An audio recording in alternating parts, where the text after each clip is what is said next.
हाय, मैं हूं नम्रता बुंदेला और आप देख रहे हैं एमपी न्यूज़ टीवी। और आजकल सैनिटाइज़र जिसका सबसे ज़्यादा उपयोग किया जा रहा है, क्योंकि जब भी आप अपने घर से बाहर निकलते होंगे या फिर बाहर से अपने घर पहुंचते होंगे तो सबसे पहले जिस चीज़ को आप यूज़ करते हैं वो होता है सैनिटाइज़र। जी हाँ, और आजकल सैनिटाइज़र का उपयोग इतना ज़्यादा बढ़ गया है कि हर कोई हर 1 से 2 घंटे में सैनिटाइज़र का यूज़ करता ही है, चाहे वो ऑफिस हो, घर हो, स्कूल, कॉलेज, कोचिंग, मंदिर, कहीं भी आप जाएं तो आप सैनिटाइज़र का यूज़ ज़रूर करते हैं।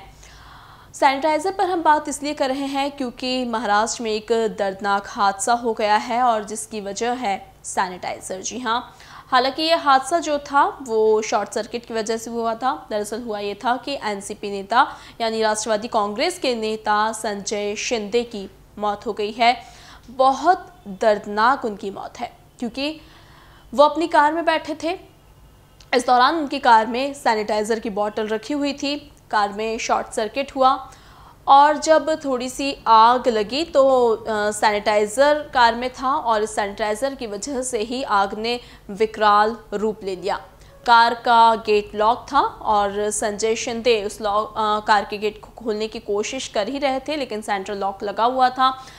इस वजह से गेट नहीं खुल पाया। वहाँ जो लोग मौजूद थे उन्होंने संजय शिंदे को बचाने की काफ़ी कोशिश की, लेकिन जब तक वो दौड़कर आते, उन्हें बचाने में कामयाब हो पाते, तब तक काफ़ी देर हो चुकी थी और संजय शिंदे मौत के आगोश में समा चुके थे। और ये काफ़ी दर्दनाक हादसा रहा।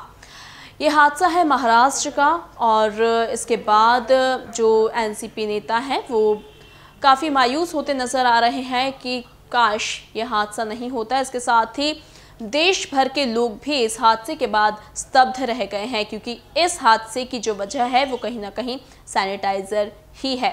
ये कोई पहला मामला नहीं है, इसके पहले भी कई मामले सैनिटाइज़र की वजह से सामने आ चुके हैं। एक बार एक मामला आया था जिसमें एक कार की चाबी को सैनिटाइज़ किया गया था और जब उसे गाड़ी में लगाया गया तब भी ब्लास्ट हो गया था। ये भी काफ़ी दर्दनाक हादसा था। इसके साथ ही हरियाणा में भी कुछ दिनों पहले एक घटना हुई थी जिसमें जब एक व्यक्ति था वो अपने घर पे कुछ सामान लेकर आता है और वो वहाँ पर अपने सामान को सैनिटाइज कर रहा होता है। उसमें उसकी चाबी थी, उसका मोबाइल था और भी उसके पास जो भी सामान था जो वो बाहर से लेकर आया था उन्हें वो सैनिटाइज कर रहा था। लेकिन वो ये काम वहाँ उस जगह पर कर रहा था जहाँ उसकी पत्नी खाना बना रही थी।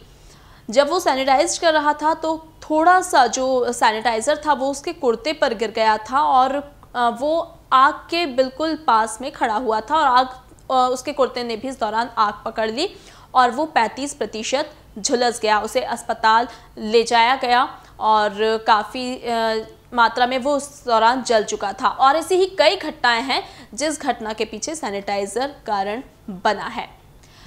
इसीलिए हम आपको बता रहे हैं कि आजकल कई पेरेंट्स भी हैं जो अपने बच्चों के बैग में भी, अगर उसका बच्चा कहीं जाता है, कोचिंग जाता है, स्कूल जाता है, तो बैग में वो सैनिटाइज़र रख देते हैं या फिर हैंड वॉश रख देते हैं। हैंड वॉश तो ठीक है, लेकिन अगर आप सैनिटाइज़र रख रहे हैं तो आप ये समझिए कि सैनिटाइज़र पूरी तरह से सुरक्षित नहीं है। वो आपके हाथों के बैड बैक्टीरिया को तो मारता ही है, साथ ही आपके हाथों के गुड बैक्टीरिया को भी मार देता है और इससे कई बीमारियां भी हो सकती हैं, क्योंकि मार्केट में इस वक्त कई सारे सैनिटाइज़र मौजूद हैं जो कुछ हद तक तो सही हैं लेकिन काफ़ी हद तक गलत भी हो सकते हैं, क्योंकि आपको पूरी जानकारी नहीं है कि जब आप मार्केट जाते हैं तो आपको किस प्रकार का सैनिटाइज़र लेना है, कौन सा सैनिटाइज़र आपके लिए सही है, कौन सा सैनिटाइज़र गलत है। उसमें जो चीज़ें मिली होती हैं उस सब की जानकारी आपको नहीं है कि वो चीज़ें आपके शरीर को नुकसान पहुंचा सकती हैं या फिर नहीं। इसलिए जब भी आप जाएं आप पूरी जानकारी लेकर मार्केट जाएं और फिर उसके बाद ही आप सैनिटाइज़र खरीदें। और हालांकि कई ऐसी शिकायतें भी सामने आ रही हैं कि जब भी आप हाथों पर सैनिटाइज़र लगाते हैं तो कई लोगों को तो स्किन एलर्जी भी हो गई है, कई लोगों की त्वचा भी सूख गई है। इसलिए आपको जब भी आप मार्केट जाएं तो सैनिटाइज़र को थोड़ा सा अपने हाथों पर डालकर देखें। जो सैनिटाइज़र सही होगा वो आपको हाथे पे डालते से ही थोड़ा ठंडा लगेगा और 10 से 15 सेकंड में ही ये सूख भी जाएगा और इसके बाद आप कहीं पर भी जा सकते हैं। क्योंकि अब जब भी आप हाथों में सैनिटाइज़र लगा रहे हैं और उसके कुछ ही देर में यदि आप आग के पास पहुंचते हैं तो आग पकड़ने की पूरी संभावना बनी हुई है, क्योंकि कई सारे नकली सैनिटाइजर भी आ रहे हैं जो काफ़ी देर तक सूखते नहीं हैं लेकिन आग ज़रूर पकड़ लेते हैं। इसलिए आपको ये जानकारी पूरी तरह से जाननी चाहिए। हालांकि जितना हो सके उतना आप सैनिटाइज़र का यूज़ कम ही कीजिए। ज़्यादा से ज़्यादा हाथों को धोने की लिए सरकार ने आपको गाइडलाइन तय की है। उस गाइडलाइन में बोला गया है कि आप हर थोड़ी देर में अपने हाथों को साफ़ करिए, लेकिन आप साबुन और पानी से भी अपने हाथों को धो सकते हैं। 15 से 20 सेकंड तक आपको हाथों को धोना है साबुन और पानी से।